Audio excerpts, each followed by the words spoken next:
Okay, good morning. So we'll get started with the last chapter of this series. This will all be on medical applications. No more animal models, all human studies. Some pictures of various things that you'll see in the next 45 minutes. So we're on part 3 of the outline. We'll talk about brain, muscle, and breast. 3 good areas for diffuse optical techniques, non-invasive, easily accessible.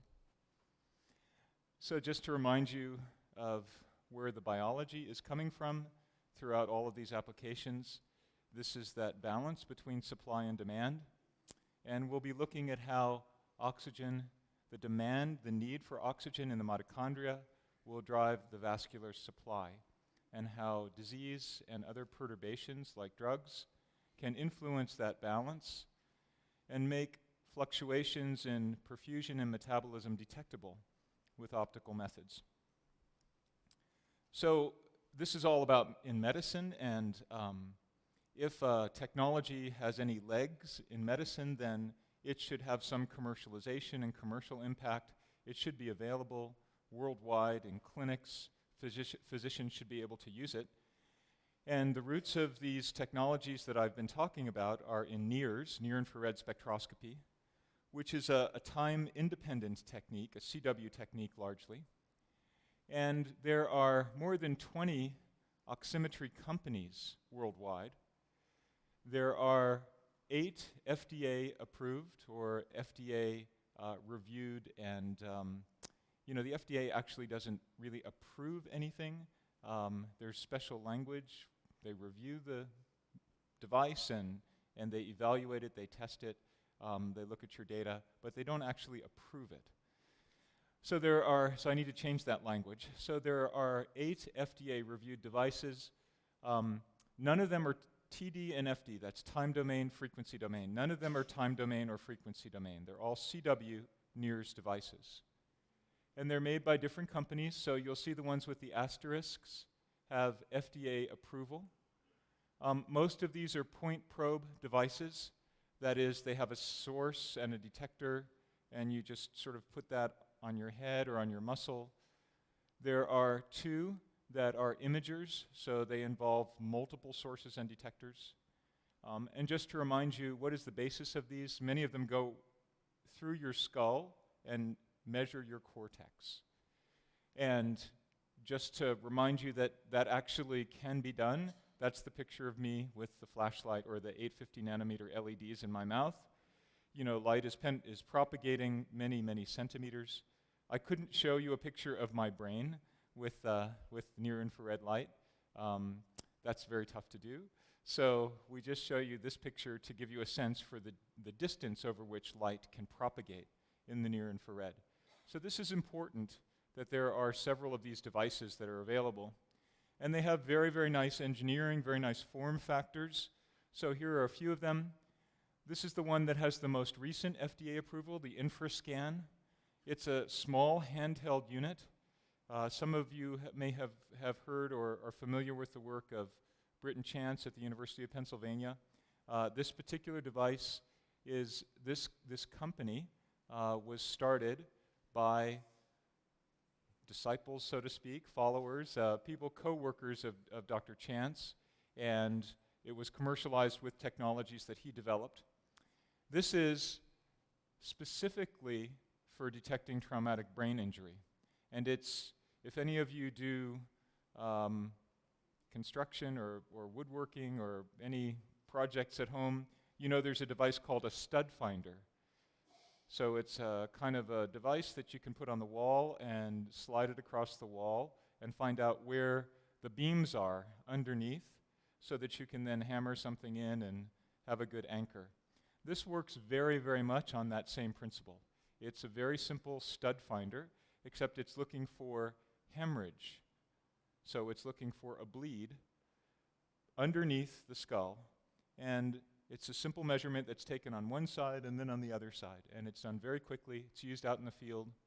I know that The Marines near us, the Marine base called Camp Pendleton, actually has this in a big trial right now.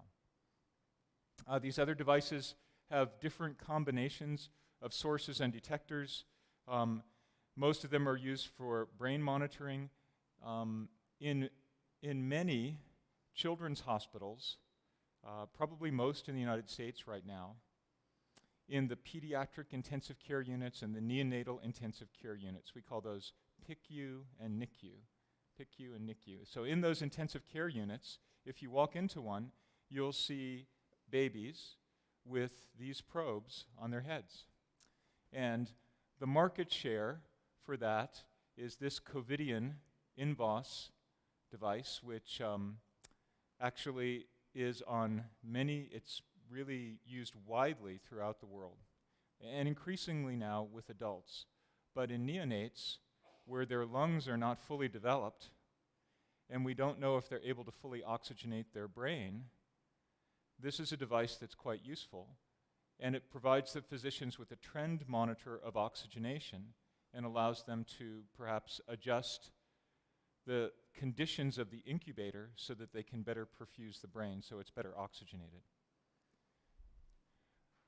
So this was I just picked this paper out. It's not our paper, but it's work done by an anesthesiology group in Germany, in Lübeck. And I pick it out because I think it's a really outstanding example of work that's been done where an optical endpoint is used to predict clinical outcome. Now, oftentimes clinical outcome in our field is reported as maybe appearance improves or perhaps resolution of a tumor temporarily. Here, clinical outcome, if you're familiar with these types of plots, is actually in survival. So this is life and death. It's probably the most important clinical outcome. So on the left is a survival curve of 1,200 patients that were going through cardio bypass surgery. So that is, they had heart surgery, and during the surgery, they were put on a bypass machine. And before these patients had surgery, they were hooked up to a Somanetics probe, which measured their brain oxygenation. And then they followed those patients out over time, and they found that 1 year later, you had a 25% greater chance of being dead if your brain saturation was 50% or lower before you started surgery. And if they stratified you according to your risk, just from sort of easy to ask risk factor assessment, like did you have other complications in addition to your cardiovascular disease, then it was even more powerful in terms of separation. You had, if your brain saturation was 50% or lower, you had only about a 45% chance of being alive 1 year after your surgery. So this is a really interesting optical measurement that is directly correlated to a clinical outcome that's probably the most significant clinical outcome that you can possibly measure. This device is not a device that was developed by the quantitative community. So, of course, the questions that come up are, this is a pretty big on-off binary function. It's less than 50% or greater than 50%. What if you were 57% or 62%? So the point is that this is pretty impressive as it is, but there's lots of room for improving this with quantitative techniques that can measure people in a finer gradation so that we can measure what happens to the people who are perhaps in between and do a better job of stratifying their risk. But if you know this information, you can intervene before surgery. You can do things to improve the brain oxygenation. You can say this is a bad candidate for surgery and potentially improve outcome for the patient. So we've actually been involved in this area as well, and we're quite interested in what happens to your brain when you're undergoing surgery. And in particular, this anesthesiologist, Lingzhong Meng, came to visit me, and he said that they would like to look at brains during anesthesia, look at patients during anesthesia, and I asked him, well, do you know what goes on in people's brains during anesthesia? And he said, no. I said, do you know if the patients actually feel any pain during anesthesia? And he said, we have no way of telling.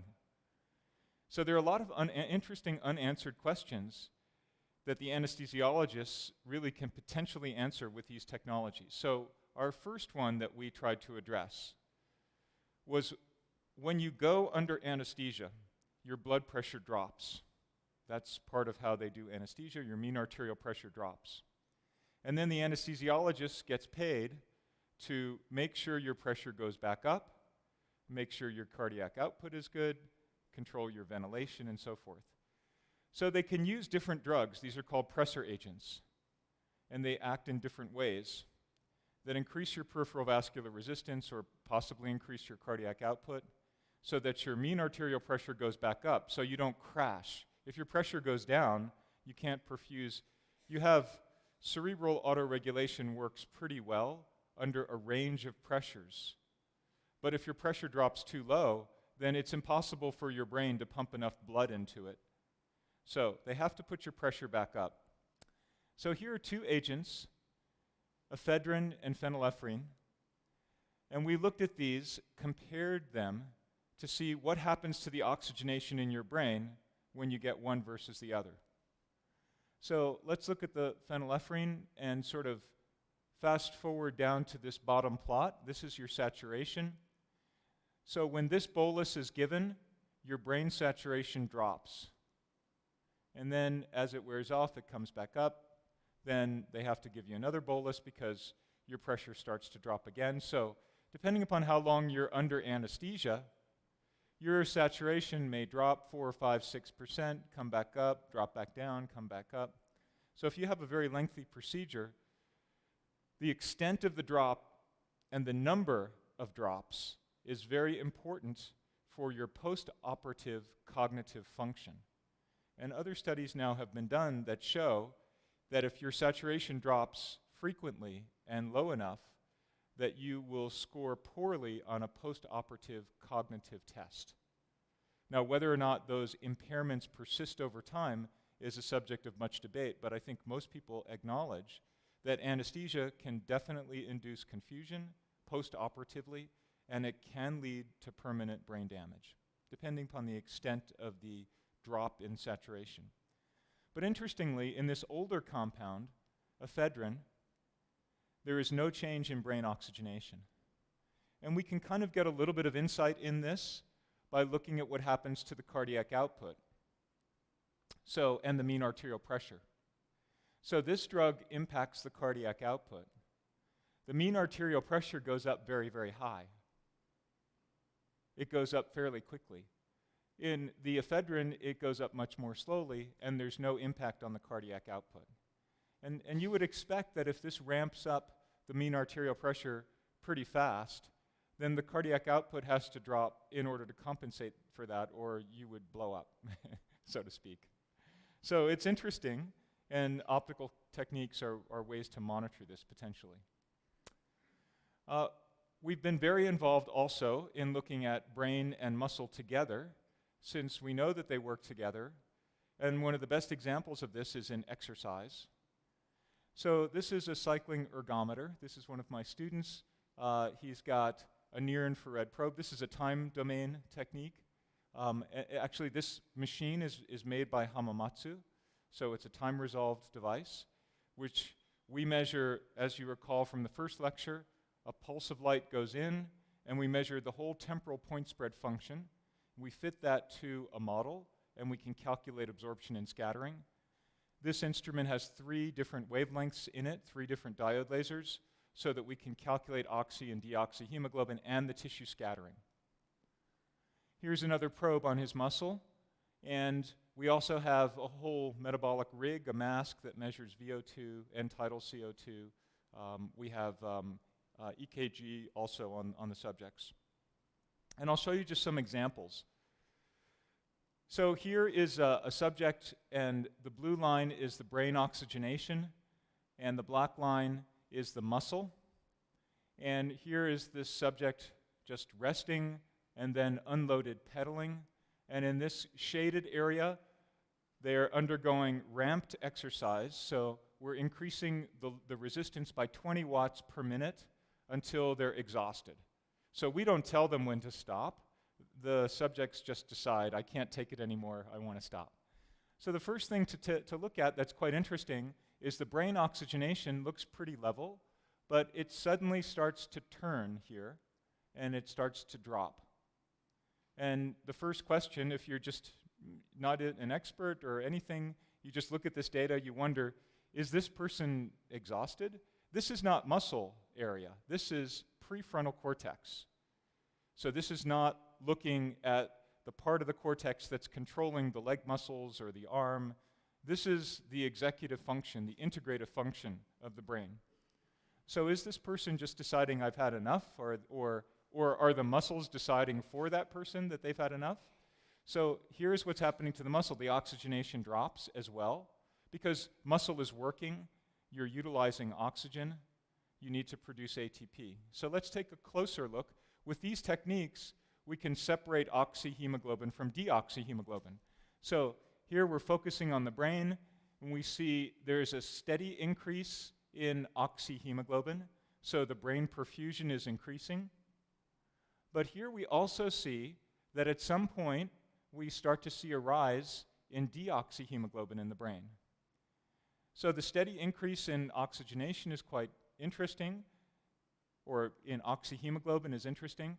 The rise in both of these sort of compensate for each other, so we don't see any change in oxygenation for quite some time.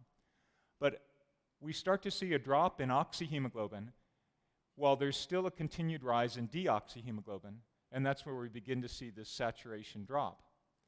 This rise in brain metabolism is a very interesting indicator.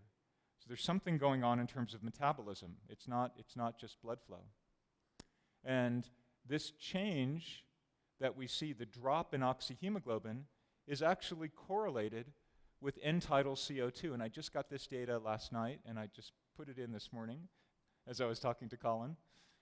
And this shows the end-tidal CO2 and the oxyhemoglobin, and you can kind of make out here that end-tidal CO2 is rising along with the oxyhemoglobin, and around the time where the oxyhemoglobin drops, the end-tidal CO2 is also dropping.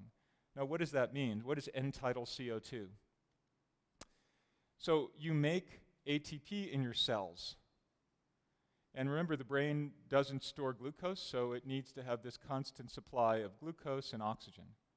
So you make ATP in your cells, and when you combust fuel to make ATP, one of the byproducts of the combustion is CO2.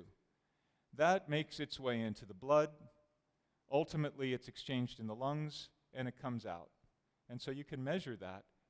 Now, as you're working harder and harder and harder, you need to make you've got oxidative metabolism, oxidative phosphorylation. You need to make more of this CO2. So you see the end-tidal CO2 go up.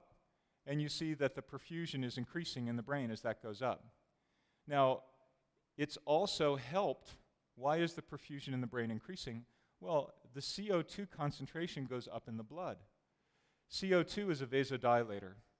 So the whole idea that the body has is that, well, we're going to make CO2. It will help facilitate vasodilation. It will increase perfusion to our brain, which we're going to need, and it will keep us working and alert. At some point, what we see effectively is hyperventilation. How many of you have done hyperventilation and fainted? Good. Some people do it for fun.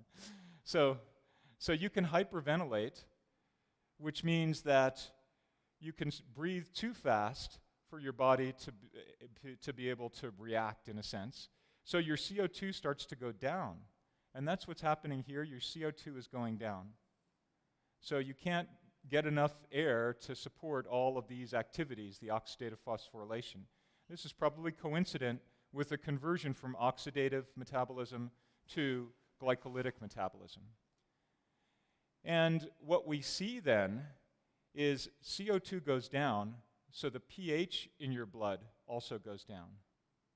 When the pH goes down, you don't benefit from this wonderful vasodilatory effect. You start to have some constriction, ischemia, and that's probably why that person decided to quit. So interesting physiology, and we can detect some of these things optically. This is what looks like in the muscle. So this is the deoxyhemoglobin and the oxyhemoglobin. So the blue is increasing deoxyhemoglobin. And you can see this much more visibly in the muscle moving into the anaerobic phase. You see the increase in deoxyhemoglobin as the workload increases. It begins to plateau. No further oxygen can be extracted, even though we see this steady decline in oxyhemoglobin, which is probably a result of the beginning of this vasoconstrictive effect because we have very, very low levels of CO2. So all of this can be put together very nicely. This is an interesting phase, the recovery phase. So when you stop, you get this massive reperfusion, a massive rush of blood back into the muscle. And that dilutes out the deoxyhemoglobin. So you see that in the muscle. But if you recall, in the brain, you still have this persistently elevated deoxyhemoglobin, which is kind of interesting. It takes a while for that to get back down to baseline. Okay, so let's take these same technologies, which are sensitive to oxyhemoglobin and deoxyhemoglobin, and let's expand the spectral bandwidth. So oxy and deoxy, if you remember the spectra, we're looking at somewhere around the isospestic point of hemoglobin. That's at 800 nanometers, so we look at least 800, a wavelength blue of that, and a wavelength red of that. But if we look at the entire near-infrared spectrum, from 650 to 1,000 nanometers, and we do this, if you recall from the previous lecture, by combining frequency domain photon migration with time-independent broadband spectroscopy. We constrain the wavelength dependence of scattering to fall off as A lambda to the minus B, which we measure with the frequency domain technique, and we convolve that with the broadband reflectance. That allows us to get scatter-corrected absorption spectra, and now we can put it in a probe, and we can move that probe over the tissue, and everywhere we put the probe, we'll get a spectrum, and if the probe happens to be on top of a tumor, then the spectrum will be distorted. So we'll see an increase in the deoxy and the oxy, and the lipid will change, and the water to lipid ratio will change quite dramatically as we move the probe over the site of a tumor. So that's how we make those measurements. So the first thing that we did with this was we measured about 60 patients to see what is the contrast between tumor and normal tissue. So this is a summary of this earlier work. And you see that they're quite different spectral fingerprints from normal tissue versus tumor. This is breast cancer. The average size is quite large here. It's about 3 centimeters. The average age is about 50 years old, so the surrounding normal tissue, for the most part, has already been converted from having lots of collagen and lots of glandular structures to involuted smaller glandular structures, less hemoglobin, and more fatty tissue. So this is kind of the best possible situation. But before we did this in 2006, nobody really knew what the in vivo optical properties were of breast tissue in a significant population. So what we saw, first of all, was that malignant tumors have higher water content, and the water to lipid ratio is much, much greater than in normal tissue. Now, this water to lipid ratio will change depending upon whether you're a premenopausal woman or a postmenopausal. But the bottom line is that this very, very high water to lipid ratio is quite pronounced in malignant tumors. What is this from? So this is coming from biomass. So tumors, in order to grow, have to make more mass. The cellular density it's about 10 to the 9th cells per mil. It's an order of magnitude higher than normal tissue density, cellular density. They need more blood.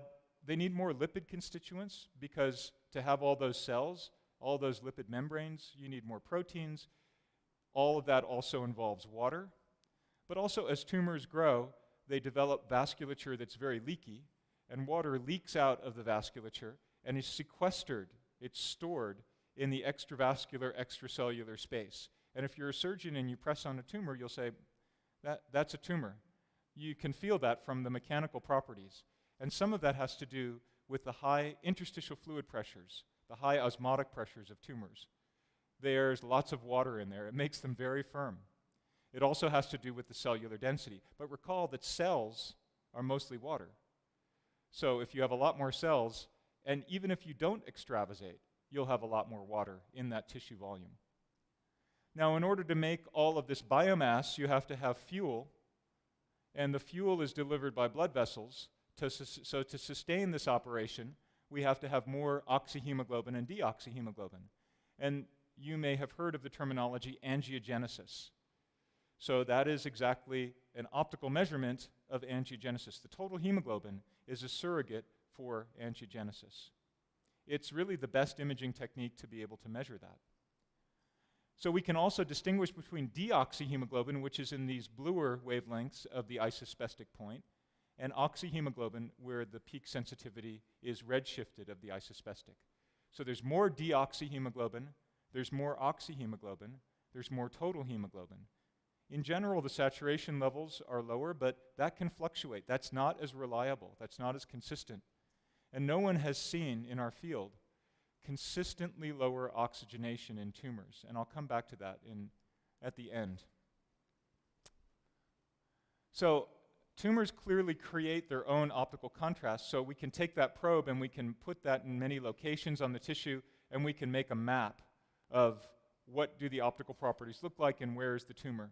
So this is a young woman with a combination DCIS, ductal carcinoma in situ, and invasive cancer. And you can't see this on mammography because she has dense breast tissue, and you just see a white, bright mammogram, and you can't distinguish between a tumor and normal tissue on a mammogram in those conditions. But with optics, where we're looking at functional contrast, we can pick this out. So this is the left side where there's no mass, and you see the oxyhemoglobin is pretty homogeneous. But on the right side where there's a tumor, you can see the high level of oxyhemoglobin.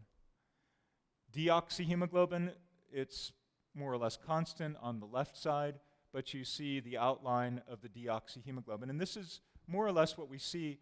The deoxy tends to be a little more spatially localized than the oxyhemoglobin.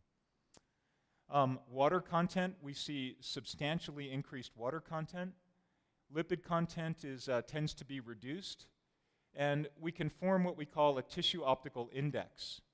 So this is just simple algebraic manipulation of our fundamental contrast parameters, where we looked at those 60 patients and we said, what went up and what went down? Well, deoxy goes up, water goes up, and lipid goes down. So if you just multiply deoxy times water and divide it by lipid, you have a very nice endogenous contrast measure that can range. We typically will see it go from 2 or 3-fold to up to 20-fold. It can be very, very high. It depends on the age of the patient and the stage of the tumor. But it's very nice endogenous contrast and helps us localize that tumor and understand something about its metabolism. So one of the things that we're involved in, and this is actually taking, we can move the probe. It sort of shows you how we make a grid and make a map and then form these images. One of the things that we're very interested in is looking at those larger tumors. So not trying to find a very small tumor, but looking at a larger tumor.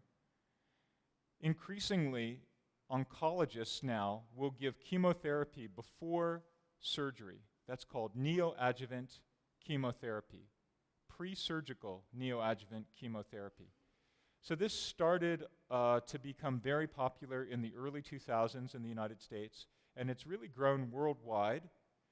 And the reason why it's important is because oncologists can see or tell if you are responsive to the chemotherapy drug. 20 to 30% of patients don't respond to chemotherapy at all. So if you take the tumor out and then give chemotherapy, as is normally done, you have no idea if your patient's responsive to that chemotherapy. They have to be responsive in order to be able to treat any microscopic residual disease that may be there.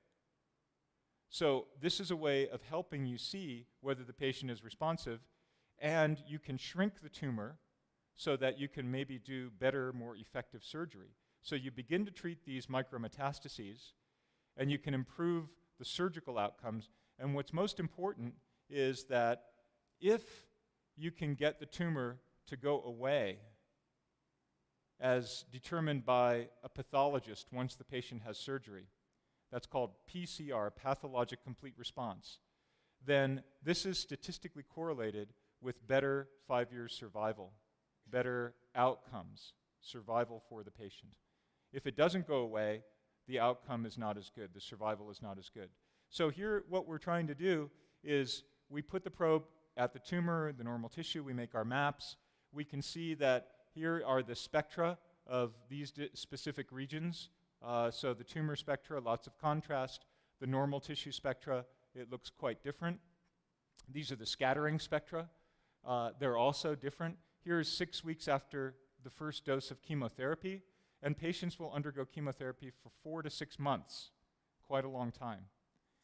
So you can see it's already changing quite dramatically. The spectra are beginning to look more like each other. So the question is, can we, just by following these changes, predict this pathologic complete response? Can we predict it early? Can we predict it within days or weeks? And then potentially influence how that patient is managed, how the oncologist will give that patient drugs. So sounds interesting, sounds good. Every imaging technique is trying to do this. So MRI, PET, ultrasound, everybody is working on it. So this is something that we have seen with optics that uniquely we see and you can't see with the other imaging approaches, in part because optics is bedside and accessible, but also because we can measure oxyhemoglobin and deoxyhemoglobin dynamics. So here's a patient. This is 1 week before they start chemotherapy. This is the deoxyhemoglobin signal that's characteristic of a tumor, lots of oxygen consumption, elevated deoxyhemoglobin. Here's that patient just 3 days after the first round of chemotherapy. It looks like maybe the tumor is responding. Now, remember, there's no size change here. This is just a functional change in the tumor. It's a metabolic alteration. But it looks like by day 5 and then by day 7, the deoxyhemoglobin is just as intense as it was before they started chemotherapy. So it looked like there was some sort of perturbation that the chemotherapy induced, and now it's back a week later. So if we had said, well, we're just going to make our decision on day 3, then we might have predicted that this would be a responder. But we wait till day 7. And just to show you how complicated this can be, here's that same patient where we're looking over 20 different measurements over time, and it goes down and then up and down and up and down. And if any of you have measured anything alive, you know that that's normal for things that are alive. They go up and down, and you don't know why. But there's meaning to it. So, we speculate maybe there's some cellular death here, maybe there's reproliferation over here, maybe there's some vascular normalization going on over here. This is a different type of chemotherapy. This is 4 cycles of Avastin, which is an anti-angiogenic. So some of you may have heard of this drug, and the mechanism of action is speculated. It's thought to be a drug that will prune the microvasculature and actually help normalize the perfusion to the tumor, get rid of the aberrant microvasculature. So the question is, when is the best time for a clinical decision? Could we use these fluctuations as time points to inform the oncologist, well, we've normalized the vasculature, now come in with a cytotoxic drug. Or it doesn't look like any drugs are working, take the patient to surgery. Or take the patient to surgery right here or here. We don't really actually know. We've also looked very closely at what happens early on, because again, this is totally new ground. With these techniques, you can measure patients on a regular basis.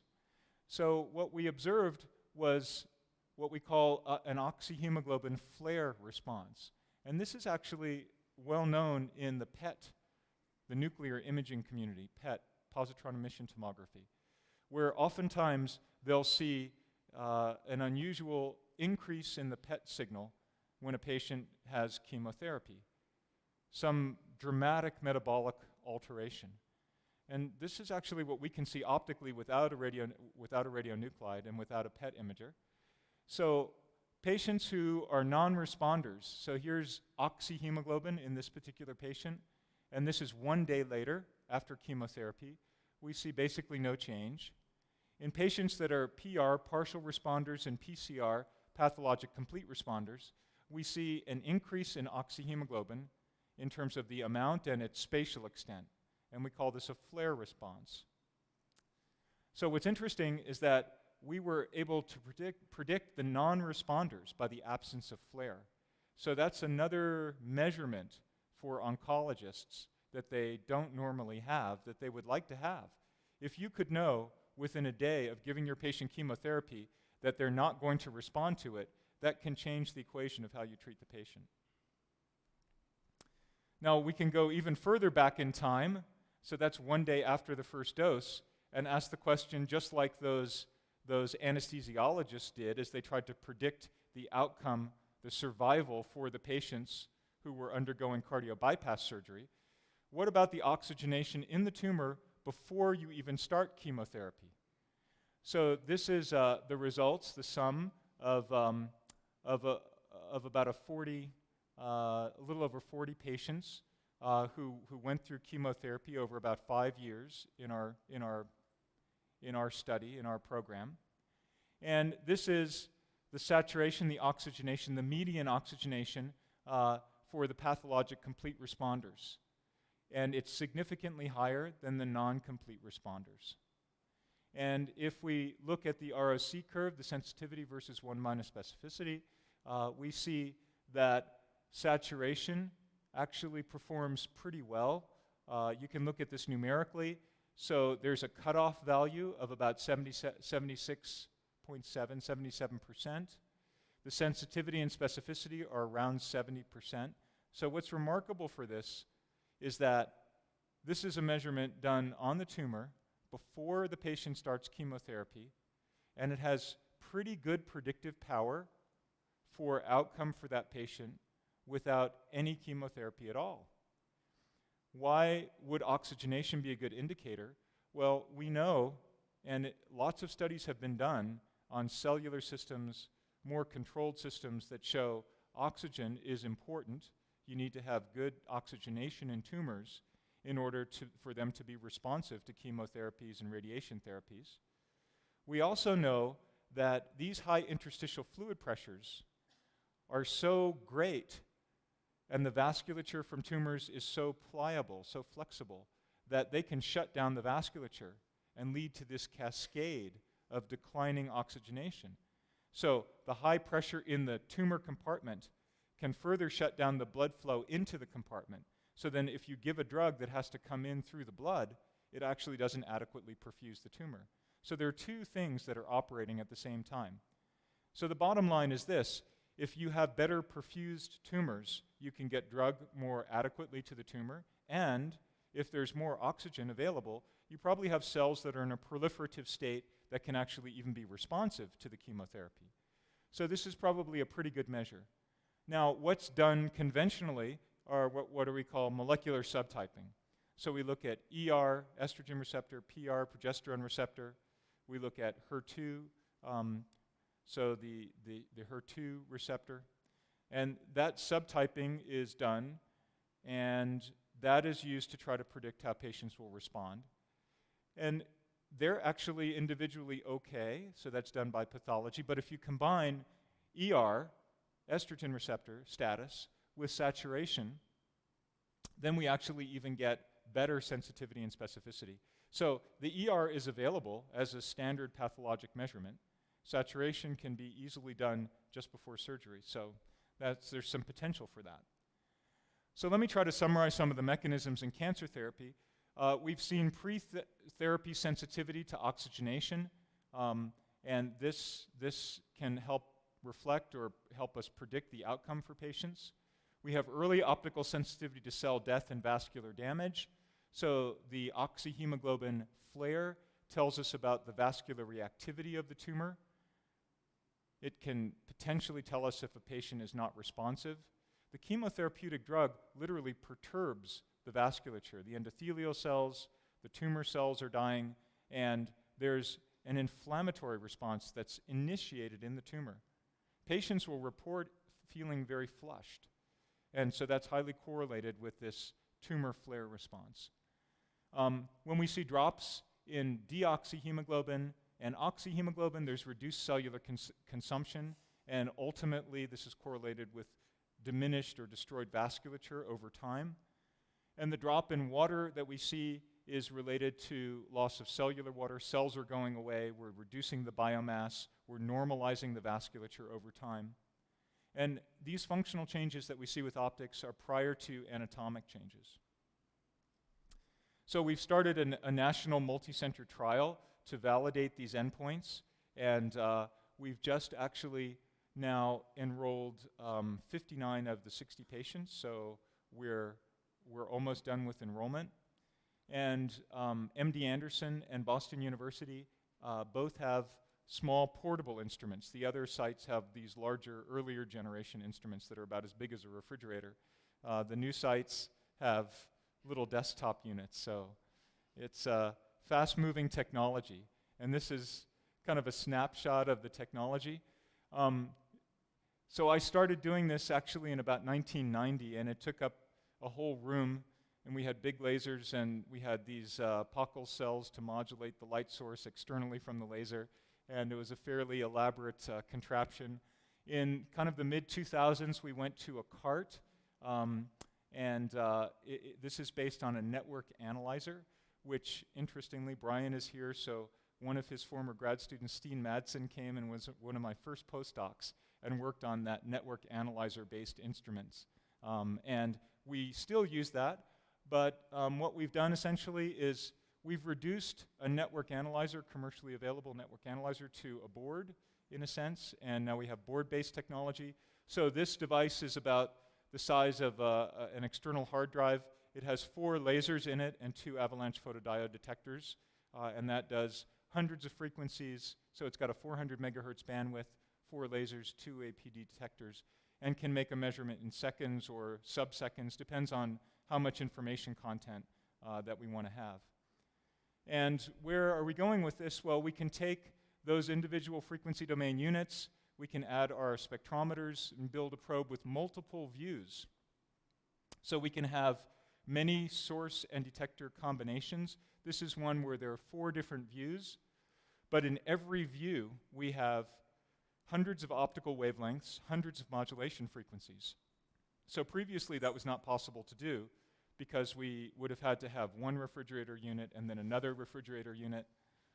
So we would have had to do much more elaborate technology development. So once we have these smaller devices, we can begin to move towards what we call handheld tomography.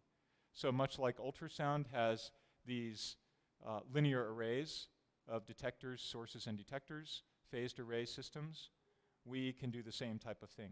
And this is a phantom with a subsurface heterogeneity where we've done a reconstruction with NearFast with Hamid Degani and Brian Pogue, and so they've developed this really beautiful approach to being able to solve inverse problems, and we're trying to optimize this now. So let me try to wrap things up. Diffuse optics is potentially a very powerful approach for bedside monitoring, looking at drug and radiation therapy, helping understand or guide surgeries, potentially predicting risk or outcome for patients even before they undergo a procedure, and it's very easily integrated into multiple modalities. So one can do this with MRI at the same time or in conjunction with MRI, putting fiducial markers on the subject. You can easily do it with ultrasound. So there's a group at the University of Connecticut, Qing Zhu, who's built these probes into a handheld ultrasound. So there are many, many creative approaches for doing multimodality imaging.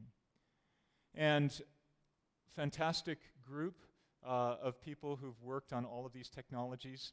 I have to point out Tim and Jason and Kia, this trio of incredibly talented undergraduates who probably have the highest labor to publication rate of anybody. I think it's infinite, right? So they made 2 years worth of measurements on muscle to get us to the point where we could make these measurements on muscle, that we're beginning to see how things work much more clearly now. So you guys pioneered and paved the way for the flow of data that's now coming. And finally, I need to acknowledge our funding from the NIH, from the Beckman Foundation, and various sources, and thanks all you for your attention.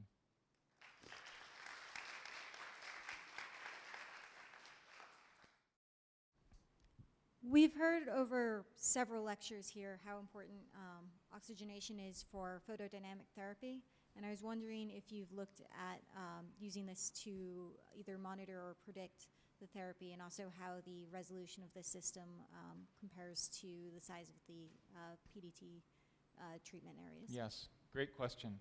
So I came to the Beckman Laser Institute to do photodynamic therapy in 1988. And I got involved. I became interested in this problem of oxygen. And my first papers were on oxygen, measuring oxygen, using actually what we call transcutaneous oxygen electrodes. So they were placed on the skin, and they measured oxygen as it diffused across the stratum corneum. And so I did a bunch of work looking at oxygen during PDT.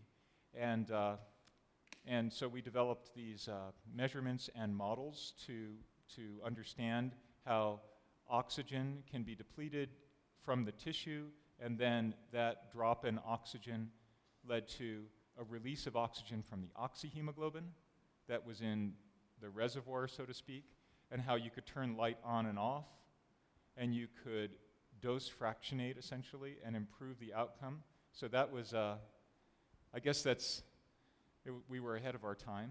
That was like 1989, 1990.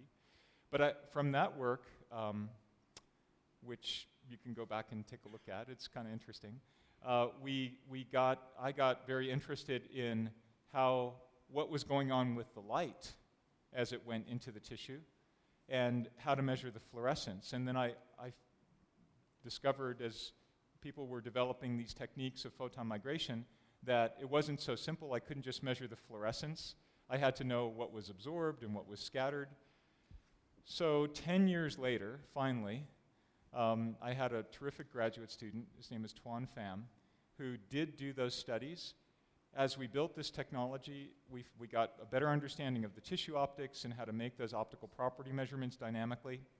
And we did an animal model study where we correlated the change in oxyhemoglobin and deoxyhemoglobin, measured somewhat dynamically during PDT, to extent of necrosis of the tumor.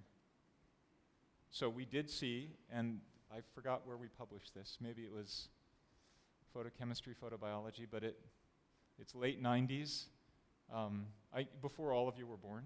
So, and it's really interesting, and I think that those techniques are still quite useful, but I haven't had any other students who've been working on PDT ever since. And although we still do PDT in the Beckman Laser Institute, it's more in cellular. I'm not that involved in it. It's more in cellular work. Henry Hirschberg does it in brain. I think it's a good time now for it to come back, and especially, hopefully Tim will be taking this up and bringing it back to Penn. Using it in a wide field imaging geometry in the spatial frequency domain. With those spatial light modulators, not only can you image oxy and deoxyhemoglobin dynamically, but you can actually potentially adjust your light dose. So you could see where you need to increase the light or decrease the light in different areas, avoid overtreatment, and so forth. So I think it's time now to bring those technologies back into that. But yes, I do have at least one paper, and you'll have to go back into the historical archives, which I guess is not that hard to do. I think they've scanned all these journals now anyway. Thank you. I very much enjoyed that. Now, this is a very unfair question, and tell me if it's out of court. My big worry with breast cancer in Europe is that it's wildly over-treated. You said how long, it's a year out of a woman's life, and if that woman is 70, that's a significant percentage of her remaining life expectancy. So I actually think a lot of patients are overtreated. Do you think any of these techniques would be applicable to, you said about predicting treatment outcomes, but what about a control group? Do you think we're ever going to be able to see who needs treatment really? Yeah. Well, so these patients that we're focusing on are stage 2 and higher patients. And particularly, we see lots of younger women, lots of premenopausal women. So, and the triple negative population, which is a very unpredictable population. There are no molecular targeted therapeutics. So if it's a luminal subtype, slow growing, those actually respond pretty well. So there's a much better understanding of how the molecular subtype will influence the clinical outcome for the patient. And in particular, if HER2 is expressed, we can use this drug called Herceptin that has had a wonderful result for patients. Prior to that, those patients had very poor outcomes. So I think in particular in that population, the triple negative population and younger women who tend to have much more aggressive cancers where disease is much more catastrophic, they often have young children. This is a population we really need to focus on. Also for detection. So that's a group that is not served at all by mammography. Mammography does nothing for them if you're less than 40. So I know that the incidence rate is lower, but it's still pretty significant in terms of number of deaths because it's a very rapidly moving disease. And now enough studies have come out showing that pathologic complete response in pre-surgical neoadjuvant chemotherapy is correlated with 5-year survival. So the FDA has recently approved PCR as an endpoint to help facilitate further drug discoveries. So it's a validated, FDA-approved endpoint for outcome. So that's why we're focusing so much on PCR. And I think in particular in those populations and the groups that we know are not having the best outcome, we can help those patients. Yeah. Well, first, I want to thank you for coming to São Carlos and giving so nice lectures. And thank you. things. I hope you come back. Well, certainly you are coming back in 2 years, right? So for this big meeting. Whether it's in Rio or the Falls, either one is good. Either Rio or Iguaçu Falls, everybody will like, right? Yeah. We're going to provide a good food, dance. We didn't have a chance to dance this time. You have to build that into the schedule. Okay, but I have one question. I find very interesting the monitoring part. Now, did you ever consider to introduce light to try to see what is the change in the performance in the case of the exercising stuff? So like heating or cooling or even infrared infiltration. Will that, you have considered that or not? Several people have come to visit with light-based devices that are used in sports medicine. And they would like to know, they would like to see what their device actually does. Is there an enhancement in perfusion? Is there enhancement in metabolism? Because theoretically, the mechanisms that people invoke are light absorption by cytochrome C oxidase as the chromophore, and acceleration or stimulation of ATP production. So after long conversations, we always end up in the same point, which is that you have to have a compromised system to see an increased production or enhanced perfusion and metabolism. So if you shine the light on normal tissue, the theory is that you won't see it. So, yeah. Maybe that would be the proposal we could take to the World Cup and bring the technologies to measure and see, maybe we can get good seats that way. I don't know. But I think all of these things, once you have a way to measure, and we can measure these changes in hemoglobin content extremely sensitively, once you have a way to measure, then you can start to look at various perturbations. And I've started with the biggest perturbations because you know, I'm very interested in chemotherapy, and we can shut the blood off and let the blood come back and those types of things, and exercise. But now that we know what the sensitivity is, you can start to dial down the extent of the perturbation and look for more subtle effects. Hi, Bruce. What about the extension of the diffuse optical monitoring techniques for chemo response to other tumors beyond breast? I mean, either doing it endoscopically or even interstitially.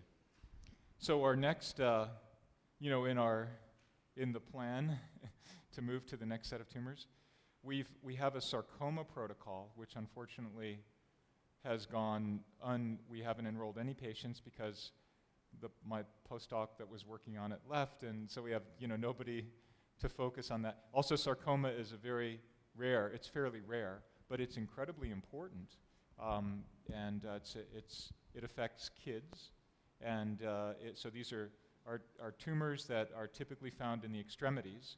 It's ideal for these technologies. They're treated with chemotherapy, and sort of the decision-making point is, do we amputate the limb? So that's certainly one of them. Colorectal, so that's quite accessible. Typically the tumors are within, say, 7 centimeters or so of the rectum, 8 centimeters. And so, you know, we don't have to have an elaborate endoscope, so we're building a scope for that, trying to integrate these technologies into colorectal. And standard of care is for those patients to receive chemoradiation therapy. Head and neck, so at Penn, Arjun did some of this work with Steve Hahn many years ago.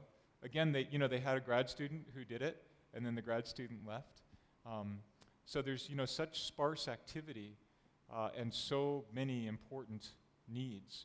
We're building an instrument right now for UCLA to do head and neck, but there are only so many of us, and we're building them for breast, and it just keeps getting put off and put off. But I think that those are all really good candidates. So Bruce, based on your results that we have been achieving, can I say that the best target biomolecule for tissue diagnostics would be hemoglobin, and then deox and ox? And this is just more a matter of understanding and finding the patterns for each disease tissue or metabolic state? Well, it depends on what your point of view is. You know, I'm a very downstream person, so where upstream would be genes and proteins and, you know, all of these signaling pathways, and then downstream would be blood and guts, you know, the physiology. And the physiology is where the physicians are. The physician's medicine, by and large, is manipulating physiology. The biggest, most effective therapy in medicine is surgery, right? You can take out a tumor. You have 10 to the 9th cells per cubic centimeter. So in a single excavation, you can reduce the tumor burden tremendously. And then the chemotherapy, if you look at the history of chemotherapy, it's quite fascinating. And it's really only fairly recently that these refined techniques have been developed with molecular targeting and so forth. And they'll continue to get better. But optics is very sensitive to that sort of downstream part of it, the perfusion and metabolism. And if you talk to surgeons, everything, the subtext of what everything they're saying is their perfusion, is their metabolism. So we're very effective in that regime. Now, of course, there are other things that we can see with optics as well, especially as we use coherent approaches. We do high-resolution imaging. We can see cells. We can see extracellular matrix. We can follow those processes very, very nicely, just like a pathologist would. We can put in molecular labels and so forth. But even if you don't do any of that stuff and you just look downstream, there's a lot you can see. Professor,